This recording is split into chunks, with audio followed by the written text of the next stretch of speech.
하나님과 동행이라는 제목을 가지고 오후 동안 간단하게 말씀을 전하기로 합니다. 2018년 한 해 어느 때보다 과거 어느 때보다도 어려운 해가 예상이 되어집니다. 이때 우리가 승리할 수 있는 지혜로운 길은 바로 하나님과 동행이라는 것이죠. 함석권 선생님은 그 사람을 가졌는가라는 귀한 그 친구에 대한 시를 썼습니다. 말길을 떠날 때 자신의 처자를 믿고 신뢰할 만한 맡길 수 있는 그 친구, 그 사람을 그대는 가졌는가. 온 세상 세 사람들이 나를 반대했을 때 나를 믿어줄 그 사람은 그대는 가졌는가. 사형장에서 모든 사람들이 다 죽어갈 때 저 사람만은 반드시 살려주시오. 그렇게 청원할 그 사람은 그대는 가졌는가. 배가 파손했을 때 구명대를 서로 양보하면서 너만은 살아다오. 그렇게 맡길 만한 그 사람은 그대는 가졌는가. 좋은 친구죠. 그런데 오늘 본 말씀 창세기 5장 21절에서 24절 말씀은 세상에 어떤 친구보다도 가장 최고의 친구, 그분을 소개합니다. 그분이 누굽니까? 하느님이시라는 것이죠. 바로 에녹은 300년 동안 그 최고의 친구인 하나님과 동행하는 존귀한 삶을 살았다는 것이죠. 5장 21절 보게 되면 에녹은 65세에 무드셀라를 낳았고, 무드셀라를 낳은 후에 300년 동안 누구하고 동행했습니까? 최고의 친구인 하나님과 동행했다. 아멘. 아멘. 오늘 본 말씀을 통해서 우리 인생에서 이러한 하나님과 동행하는 이 복된 인생을 살기 위해서는 어떻게 살아야 할 것인가? 첫 번째.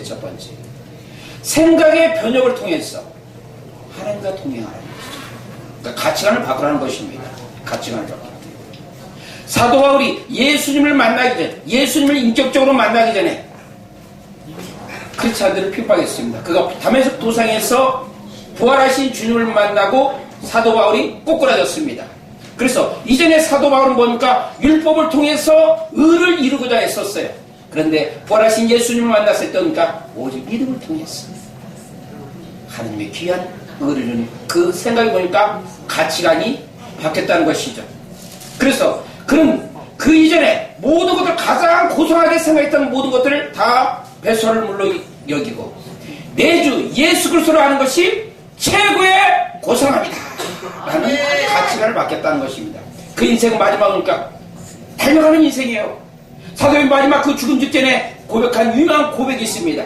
내가 선한 싸움을 싸고 달려갈 길을 마치고 믿음을 지켰다. 사도 바울이 1차, 2차, 3차의 그 선교여행 때 수많은 고난과 핍박과 어려움을 당했지만 오직 주를 위한 달려감, 복음 증가하는 것. 내가 복음을 전할지라도 잘할 것이었으면 바로 내가 복음을 전하지 않으면 내가 해를 받는다는 인생의 가치관이 바뀌었다는 것이죠. 우리가 2018년 한 해 가치관의 변화를 통해서 오직 주님 앞에 달려갈 때 여러분의 삶이 바뀔 줄 믿습니다. 여러분의 생각이 습관이 되고 그 습관을 통해서 여러분의 모든 삶에 하나님의 거룩한 성품을 닮아갈 때 여러분의 삶 속에서 하나님과 동행하는 존귀한 삶이 될 줄 믿습니다. 두 번째 우리가 온전히 하나님과 동행하기 위해서는 무엇입니까? 바로 하나님의 거룩한 목적에 이끌림받는 인생이 되라는 것입니다. 자, 하나님의 거룩한 목적, 무엇을 통해서 우리가 하나님의 거룩한 목적을 붙잡을 수 있을까요? 바로 말씀이라는 것입니다. 말씀. 시편 기자는 이런 19편에서 이런 고백을 합니다. 여호와의 율법은 완전하여 우리의 영혼을 소생시키는 여호와의 증거는 확실하여 우둔한 자가 지혜롭게 만든다는 것입니다. 여호와의 교훈은 정직해서 우리의 마음을 기쁘게 한다는 것입니다. 우리가 이 세상에서 어떻게 살 때 마음이 기쁠 수가 있어요? 하나님의 말씀을 통해서 진정한 기쁨이 있는 것입니다. 여호와의 계명을 순결해서 바로 여러분의 눈을 밝게 하는 거예요. 하나님을 볼 수 있는 그 눈을 갖게 하는 거예요. 아멘. 여러분 인생 가는 길에 있어 하나님의 거룩한 목적이 여러분들이 정말로 쓰임받기를 원하면 이끌림받기를 원합니까? 하나님의 말씀을 붙드십시오. 주여. 여호와의 말씀은 내 발의 등이요 빛이라고 했습니다. 아멘. 시편 119편 105절 말씀 아닙니까? 우리가 이 죄악된 세상에 험악한 세상에서 실족치 않고 승리의 길을 가기 위해서 뭐니까 주의 말씀을 붙들어야 되는 것입니다. 그 말씀에 대해서 이정표가 돼야 되는 거예요. 21세기에서 중요한 것은 뭡니까? 신수기에 빠름이 중요합니다. 그러나 빠름과 버금가는 중요한 것은 뭡니까? 방향이에요. 방향. 아무리 빨려가도 여러분의 목적에 어떤 방향성이 틀려버리면 격기로 가면 아무 소용이 없다는 것입니다. 아멘. 세월을 아끼라고 했어요. 세월을 구속하라는 의미는 무엇인가? 여러분이 하나님과의 인격적인 만남을 통해서, 하나님의 말씀을 통해서, 믿음의 초석을 다짐을 통해서 여러분의 방향이 분명히 세워지라는 것입니다. 그때 지옥에 살 수가 있는 거예요. 시간을 아끼는 거예요. 여러분의 가는 인생에서 분명한 이정표를 세우고 하나님의 거룩한 목적에 이끌받는 존귀한 인생 되기를 축복합니다. 세 번째, 우리가 이 마지막 때 이 하나님과 동행하는 삶을 살기 위해서는 무엇입니까? 그것은 종말론적인 삶을 살아라.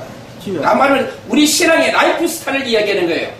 우리가 이 땅에 사는 어떤 삶은 무엇입니까? 천국에 사는 어떤가 예행연습이라는 얘기입니다. 그렇다면 여러분이 천국에서 영원토록 살기 위한 그 천국의 삶은 무엇입니까? 바로 의와 진리와 거룩함이라는 것입니다. 그것이 여러분의 신앙의 라이프 스타일이 되어야 되는 것입니다. 물론 이 종말론적인 삶은 우리 이 땅의 삶에서 모든 것을 포기하고 어떤 외딴 섬에 가서 기도하라는 그런 의미가 아니에요. 여러분의 삶이 정말로 예수님과 함께 동행하는 그 거룩한 삶, 그것이 여러분의 라이프 스타일이 되어야 되는 것입니다. 주님 오실 때가 얼마 남지 않았습니다. 자, 그렇다면 어떻습니까? 어떤 역전에서 막 그 이단들이 주장하는 그런 의미가 아니에요. 여러분의 삶을 주님 앞에 던지고 헌신하는 존귀한 삶을 살라는 것이죠. 그리고 여러분이 이 땅의 삶이 바로 천국에서 산다는 그러한 예행연습을 하라는 얘기입니다. 아멘. 그때 여러분의 삶 속에서 하나님과 동행하는 귀한 존귀한 은혜를 경험하게 되시고 마지막 때 승리를 경험하는 아멘. 축복된 삶이 될 줄 믿습니다. 아멘.